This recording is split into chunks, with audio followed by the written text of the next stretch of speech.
It is the first time you are flying business class, and only recently you bought a plush home and an amazing Ferrari. Wow, aren't you a happy person?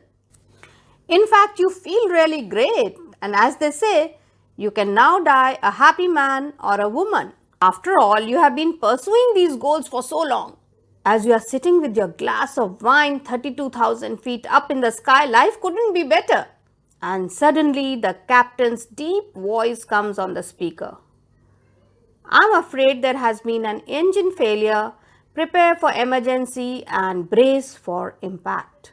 Usually, after such an announcement, you have anywhere between 5 to 15 minutes to say goodbye to your life. What do you think about in that 10 minutes? Any guesses? Well, we did a study and found what plane crash survivors think about when they feel they were going to die.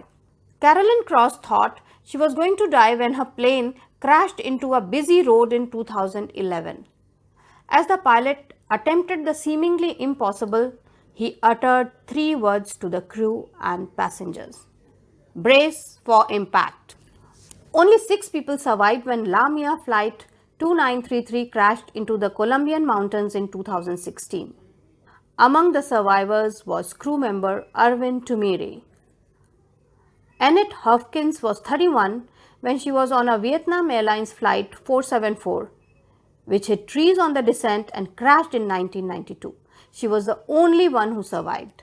14-year-old Bahia Bakari was the only person to survive in the Yemenian Flight 626, which crashed in 2009. It is believed that it killed all the other 152 people on board. And what are the things which flashed through their minds when they thought it was all over? It was not the Ferrari, not the mansion, and certainly not the business class, for crash did not care which class you flew. It was things which decided the question what was really important in life for these flight crash survivors. And these were the common thoughts in the minds of all the survivors we studied. Number 1, the things they did not do. They just wished they had done that trek, taken that trip with friends, left their jobs which bored them to death, pursued their passion, went on a world tour, wore that orange hat. And all of them thought, if they get one more chance at life, they will do this for sure. Number 2, the feelings they did not express. Each one of them felt they should have told their moms, their dads, their friends, their spouses, their kids that they loved them more often. They should have hugged more often, they should have spent more time with them. And all of them wanted to see their loved ones just one last time.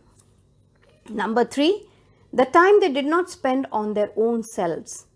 The big regret was always giving priority to things and activities before one's own self. All of them felt they should have spent much less time working and much more time doing leisure activities and taking care of themselves.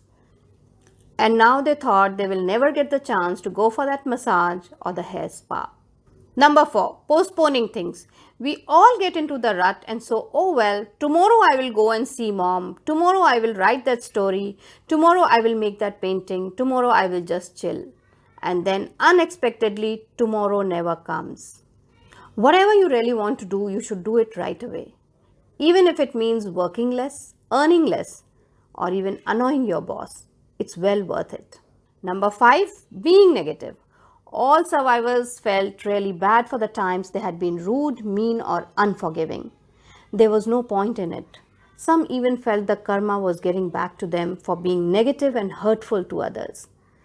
Life is too beautiful to be negative, for all of them desperately wanted to live, wanted to be back to the world they used to crib about at times. Not one of them thought about their bank accounts or their jewelry or the position they held or the fleet of cars. They knew none of it mattered anymore. It took a horrific experience to change their outlook towards life and the world. The survivors got very lucky to get that one more chance at life. But do we need to wait for something like this to get our priorities right? Just imagine you are in that fateful plane. What would really matter to you? Do you need to rethink your priorities? Let this be the opportunity. Let's figure out what really matters in life for you. Don't forget to like and subscribe to my channel. This is Convert Failure to Success with Anupma V. Chandra. Thank you for watching.